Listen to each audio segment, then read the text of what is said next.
Assalamualaikum warahmatullahi wabarakatuh. Bismillah, alhamdulillah, wassalatu wassalamu ala rasulillah Sayyidina wa maulana Muhammadin ibni Abdillah wa ala alihi wa sahbihi wa mawalah wa la hawla wa la quwwata illa billah, amma ba'du. Saudara-saudara yang dirahmati Allah, izinkan saya menyampaikan sedikit pandangan saya tentang toleransi. Mudah-mudahan bisa memperkuat keimanan kita dan mempererat tali persaudaraan kita dalam hidup beragama, berbangsa, dan bernegara. Satu hal yang menurut hemat saya sangat krusial, penting untuk dimengerti, diingat, dan dipahami, bahwa kita hidup di atas bumi Nusantara yang indah ini, menghirup udaranya setiap hari, tanahnya yang subur, airnya tercukupi, pemimpinnya yang jujur, adil, amanah, rakyat yang rukun, makmur, dan ramah. Itulah pemberian Allah Subhanahu wa Ta'ala yang harus kita pelihara. Kenapa?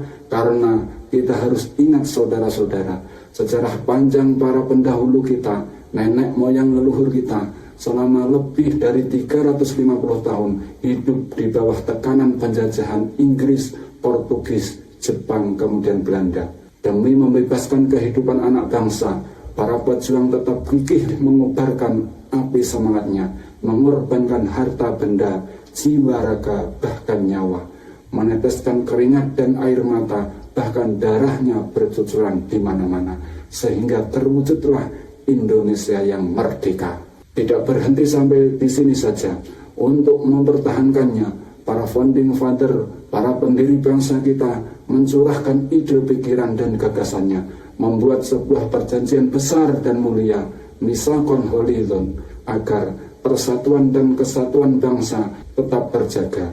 Setelah dimusyawarahkan, terjadilah kesepakatan 4 hal sebagai pilar kebangsaan yang oleh almarhum almarfurlah Kiai Haji Maimun Zubir Rembang disingkat dengan sebutan PBNU. P. Pancasila sebagai ideologinya. B. Bhinneka Tunggal Ika sebagai semboyannya. N. Negara Kesatuan Republik Indonesia sebagai bentuk negaranya. U. Undang-Undang Dasar 1945 sebagai dasarnya.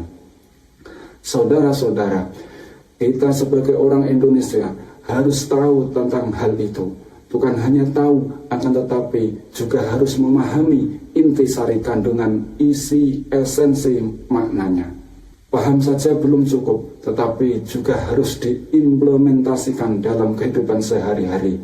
Tidak berhenti sampai sini saja, kita harus jaga, harus kita rawat, harus kita pertahankan, harus kita lestarikan, harus kita wariskan kepada generasi kita sebagai pedoman dalam kehidupan berbangsa dan bernegara.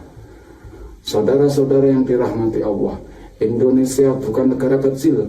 Indonesia merupakan negara besar, terdiri dari 17.000 pulau, hampir 300 juta penduduk, tidak kurang dari 1.340 ras suku bangsa, 742 bahasa, 7.241 adat istiadat dan budaya, 6 agama yang diakui, puluhan kepercayaan yang ada. Sungguh begitu banyak dan beraneka ragam, majmuk dan plural. Itulah negara Indonesia. Harus kita ketahui dan kita pahami. Selanjutnya, untuk kita bersikap hati-hati, saling menghormati, menghargai satu sama lain, harus toleransi.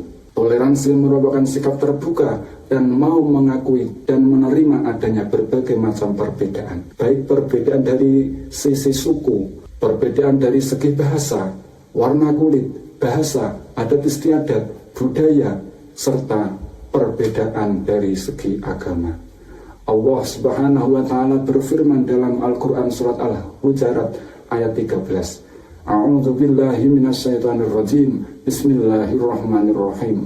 Ya ayuhan nasu inna khalaqnakum min dzakarin wa untha wa ja'alnakum syu'uban wa qabaila lita'arafu inna akramakum 'indallahi atqakum innallaha 'alimun khabir. Ya ayuhan nasu, hai manusia, inna khalaqnakum, sesungguhnya kami menciptakan kamu sekalian min zakarin dari seorang laki-laki wa unsa dan seorang perempuan wa ja'alnakum dan kami jadikan kamu sekalian syu'uban berbangsa-bangsa wa qabaila dan bersuku-suku lita'arufu supaya kamu sekalian saling mengenal. Inna akramakum sesungguhnya yang paling mulia di antara kamu sekalian indallahi di sisi Allah atqakum itu yang paling takwa di antara kalian kepada Allah. Innallaha sesungguhnya Allah alimun zat yang mengetahui, khabirun zat yang maha mengenal. Saudara-saudara yang dirahmati Allah, ayat di atas memberi tuntunan kepada kita agar tahu bahwa Allah bukan hanya menciptakan satu golongan saja dari jenis manusia, akan tetapi Allah menciptakan perbedaan di antara kita. Artinya kita harus merawat dan menjaga keanekaragaman tersebut sesuai perintah Allah, yakni dengan cara mengenal satu sama lain, memahami satu sama lain, mengasihi, menyayangi, mencintai satu sama lain, saling toleransi, saling menghormati. Dalam bernegara kita semua di depan hukum sama.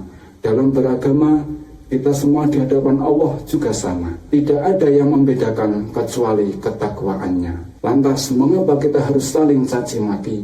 Mengapa kita harus saling menjegal menjatuhkan? Dan mengapa kita harus saling menyalah-nyalahkan? Bukankah kita hidup di Indonesia sudah diajarkan oleh nenek moyang leluhur kita tentang bagaimana kita hidup rukun, berdampingan di tengah perbedaan. Bukan sedikit-sedikit marah, sedikit-sedikit fitnah, sedikit-sedikit kafir, dan lain sebagainya. Saudara-saudara yang dirahmati Allah, untuk menjadi baik bukan lantas menjelek-jelekkan orang lain, tetapi memperbaiki yang belum baik dari diri kita sendiri, kemudian untuk orang lain mendoakannya. Apa yang diucapkan seorang wali besar, Ma'ruf Al-Karahi, saat melihat sekelompok orang di luar golongannya yang sedang bergembira ria, berfoya-foya, pesta mabuk-mabukan, beliau berdoa, Allahumma kama farihtahum fid dunya fafarihum fil akhirah. Allahumma wahai Allah, kama farihtahum sebagaimana engkau membahagiakan mereka fid dunya di dunia, fafarihum maka bahagiakanlah mereka fil akhirati kelak di akhirat. Dari doa tersebut, orang yang foya-foya lalai dari Allah seketika sadar dan bertaubat. Saudara-saudara yang dirahmati Allah, apa yang keluar dari lisan Nabi Muhammad SAW saat dilempari batu oleh penduduk masyarakat Taif karena dianggap aneh dengan dakwahnya? Allahumma hdi qaumi fa innahum la ya'lamun. Allahumma wahai Allah, ihdi, berilah petunjuk qaumi kepada kaumku fa innahum karena sesungguhnya mereka la ya'lamuna tidak mengetahui. Dari doa Rasulullah SAW tersebut, penduduk Taif akhirnya masuk agama Islam. Berbanding terbalik dengan akhir-akhir ini, merasa paling benar sendiri lantas menyalahkan yang lain, merasa Islam sendiri lantas mengafirkan yang lain, merasa paling sunnah sendiri membid'ah-bid'ahkan yang lain, seolah-olah menganggap dirinya Tuhan, berani mengklaim surga, kemudian neraka ke yang lain, bahkan seagama, apalagi lain agama, dipastikan masuk neraka dan wajib diperanginya. Nauzubillah min dzalik. Apakah saudara kita memusuhi kita? Tidak. Apakah saudara kita mengganggu kita? Juga tidak. Lalu mengapa kita berlaku dan bersikap keras kepada saudara-saudara kita yang sebangsa dan setanah air? Mari kita berpikir jernih dengan akal sehat. Kita hidup di negara demokrasi. Negara kita bukan negara agama, tapi rakyatnya wajib beragama. Biarkan saudara-saudara kita meyakini dengan apa yang mereka anggap benar menurutnya. Selama mereka tidak mengganggu kita, kita harus berbuat baik kepada mereka. Lihatlah Rasulullah SAW ketika di Madinah, dalam perjanjian piagam Madinahnya, berkomitmen hidup berdampingan dengan umat Yahudi, Nasrani, dan lainnya, bersama-sama membela tanah air bila ada yang mencoba merongrong kedaulatan bangsa. Lihatlah juga ketika Rasulullah SAW membuka kota Mekah, Islam itu damai, Islam itu indah. Inna hadzal yauma yaumul marhamah. Sesungguhnya Hari ini adalah hari kasih sayang. Saudara-saudara yang dirahmati Allah, saat ini kita sudah merdeka, bebas dari penjajahan kolonial. Saatnya kita mengisi kemerdekaan dengan mengembangkan sumber daya manusia, memanfaatkan sumber daya alam sebaik-baiknya untuk kebutuhan kita bersama, agar menjadi negara kuat, negara maju, disegani, dihormati oleh bangsa-bangsa dunia. Jangan mau diadu domba, ribut dengan masalah-masalah sepele, dan mengungkit-ungkit kesepakatan yang sudah selesai. Wallahul muwaffiq ila aqwamit thoriq. Assalamualaikum warahmatullahi wabarakatuh.